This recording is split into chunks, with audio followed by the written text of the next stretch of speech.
X 10.2 equation, इसको underline करो। Acceleration of a mass attached to spring is directly proportional to its displacement. Acceleration is directly proportional to displacement from the mean position.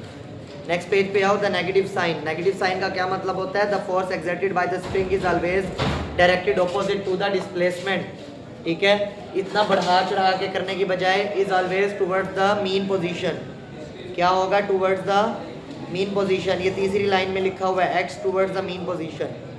It is sometimes called restoring force, यानी restoring force की definition करोगे, बहुत अहम है। Next page पर आ जाओ, page number 4।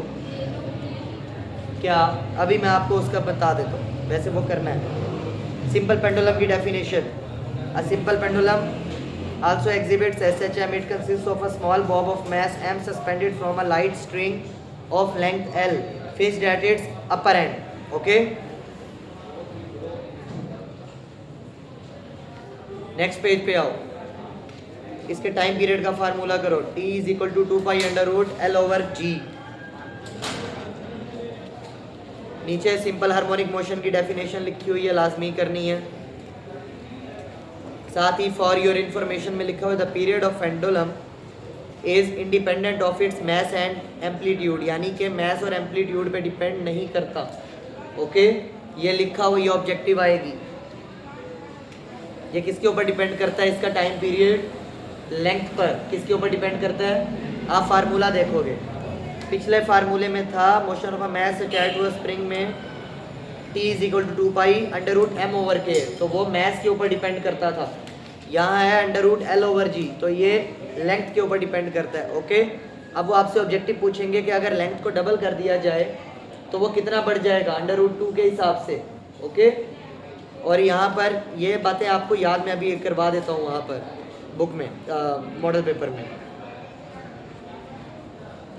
फिर important features याद रखना। अब कुछ ऑब्जेक्टिव्स हैं, वो अपने माइंड में रखो, मैंने आपको लिखवाई भी थी। मीन पोजीशन के ऊपर आ जाओ। मीन पोजीशन पर स्पीड के कितनी होती है? मीन पोजीशन पर velocity maximum v is equal to, लिखें एट मीन, कहीं पर भी लिखें एट मीन, मीन पर बेटा आप भी लिखें। वेलोसिटी मैक्स, वेलोसिटी सबसे ज़्यादा होती है। Okay, acceleration 0, displacement 0। याद रहेगी बात? ठीक है। और एट एक्सट्रीम कितनी दफ़ा आपको ये लिखवा चुका हूँ। अच्छा, मीन पर रिस्टोरिंग फोर्स RF लिख दो, रिस्टोरिंग फोर्स वो भी मीन पर 0 होती है। अब एक्सट्रीम पे आओ, ऊपर वाली सारी वैल्यूज का उलट कर दो।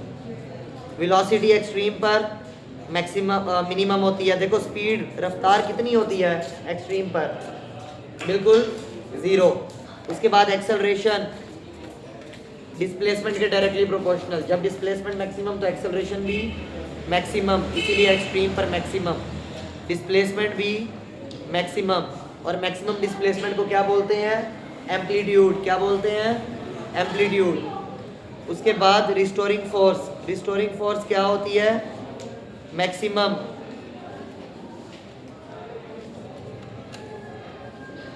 फिर आ जाओ इंपॉर्टेंट फीचर्स, चारों फीचर्स करने हैं। A body executing SHM always vibrates. दूसरा है acceleration directly proportional to, acceleration always directed towards mean position. बेटा ये फीचर लिखे हुए हैं, आपको मैं अलग से निशान लगवा देता हूँ। आप इसकी बुक पर देखोगे, आपको पता चल जाएगा कौन से पॉइंट्स की बात हो रही है। ओके, नेक्स्ट पेज पे आए। अच्छा, पीछे ज़रा एक ऑब्जेक्टिव रह गई, motion of a simple pendulum में आए।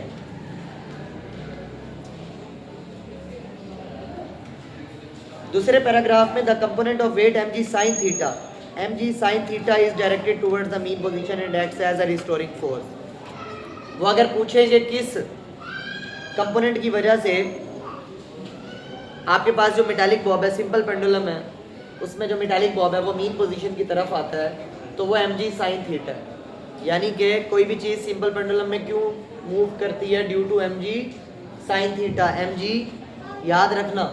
और कौन सा कंपोनेंट कैंसल हो जाता है, ख़त्म हो जाता है? mg cos theta. Okay next vibration की डेफिनेशन कर लेना, टाइम पीरियड की, फ्रीक्वेंसी की, एम्पलीट्यूड की। इसमें सबसे इंपॉर्टेंट है टाइम पीरियड और फ्रीक्वेंसी।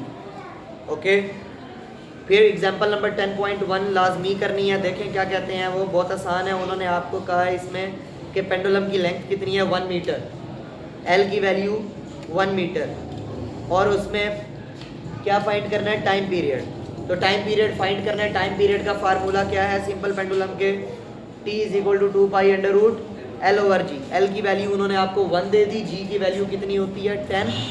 फार्मूले में पुट करोगे तो आंसर आएगा 1.99। ये याद रख लेना, ऑब्जेक्टिव के लिए भी बहुत अहम है ये, MCQs में भी आ सकता है, शॉर्ट में भी आ सकता है। ओके